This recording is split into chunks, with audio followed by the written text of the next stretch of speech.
Darlings, it's Mummy, Sybil Brunson, and I don't usually do this. I know I'm getting tiresome here with my daily broadcasts from my garden, but I haven't usually done that. I don't usually do daily broadcasts or Tourette's for you, but I feel I must.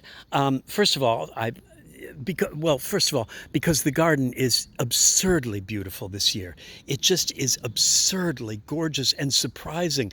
That reluctant spring, that long lasting winter, though not brutal, was just so reluctant to leave, and the spring was just so reluctant to start. And then when it did start, then you'd get these nights where it was like 4 nights in a row of 30-degree temperature. Oh my, temperatures, it was just brutal. Anyway, so here I just have to sort of show you things because my garden is, it's like every day there's new things that are happening in it in ways that I even had not been expecting. First of all, let me apologize for the snow poles.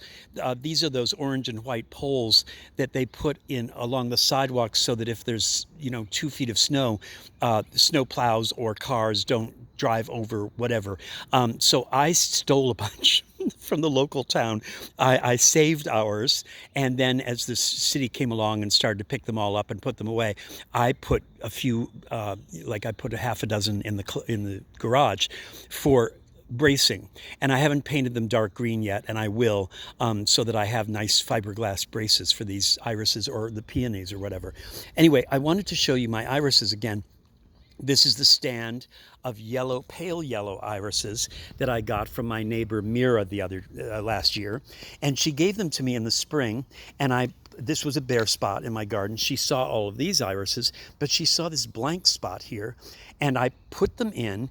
And not only did they survive the trauma of being transplanted, but then they thrived. So almost immediately, they sent up, like, I've got to check the photograph, but certainly a dozen, more than that, of pale yellow irises. And this was a whole pale yellow iris flurry here.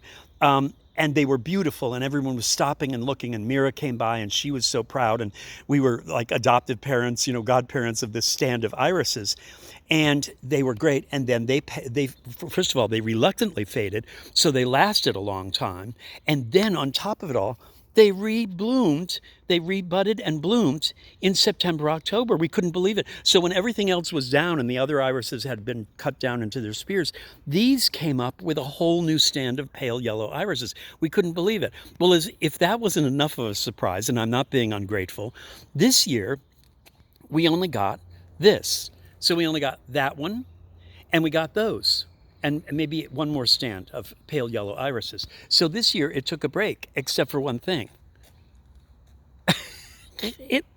It sent off this ridiculously beautiful copper, tawny, golden, unforgivably yellow, and beautifully tan brown with gorgeous bearded irises at the end of this whole stand. And not only did it do that, but it's sent off, it's repeated, look at this, and then I wish you could smell them. The odor from them, the beautiful perfume from them, is totally different than any of those others. So the purples are different than the pale yellows, the bright yellows are different than the bicolors back there. They're all different, but this one is shocking. It's a combination of fruit and some fruit, I'm not sure what, and spice, and vanilla. It's got vanilla notes in it. It's got everything. And what's even more startling is when it started to send up a spear, and I could see it was different than the pale yellows, I was so distressed because the buds were these strange sort of brown, gnarly looking things, as you can see. And I thought, oh dear, is this succumbing to a virus? And I thought, no, I'm going to let it run its course. And I did, and this is what's coming out. It buds. The buds take a little bit longer, like the really chrome yellow ones back there. The buds come out, but they don't just immediately unfurl and become irises the way the purple ones do or the pale yellows. These take a little bit longer, and then this is what you have. So you've got 1, 2, 3, and 4, and is there another one in there? No. Oh yeah, tucked underneath, there's another one. So, and I don't think I'm going to get any more spears. I think this is going to be it. And then the smell is heartbreaking. It's just gorgeous. So for those of you that think that irises don't have an essential oil that smells or whatever. First of all, there are apparently really different iris smells. This one is one of the most startling smells in a garden that I've ever had. And I must tell you, I inherited all of this. So those irises back there came with the house, and so did the ones beyond, back in there, right? All of those came with the house. And then this one, this stand, came as a gift from a neighbor. And then this is a gift of Mother Nature. And I don't know what's causing this. I don't know if it's the whole thing about irises have been so overbred and over cross-pollinated and everything that they unravel every generation, and suddenly a grandparent comes back. Maybe this was this iris's grandparent or parent or something. But whatever it is absolutely a gift. A gift. And it's why, and I won't even take you over to my Siberian irises over there yet. But for today, this Tour-ette is about being present and mindful and grateful. And it's about being in the world and of the world. It's about stopping and smelling the roses or irises.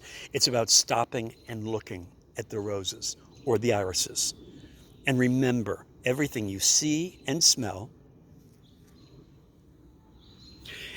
and taste and touch and hear and hold in your hand and your heart, all of this is only borrowed.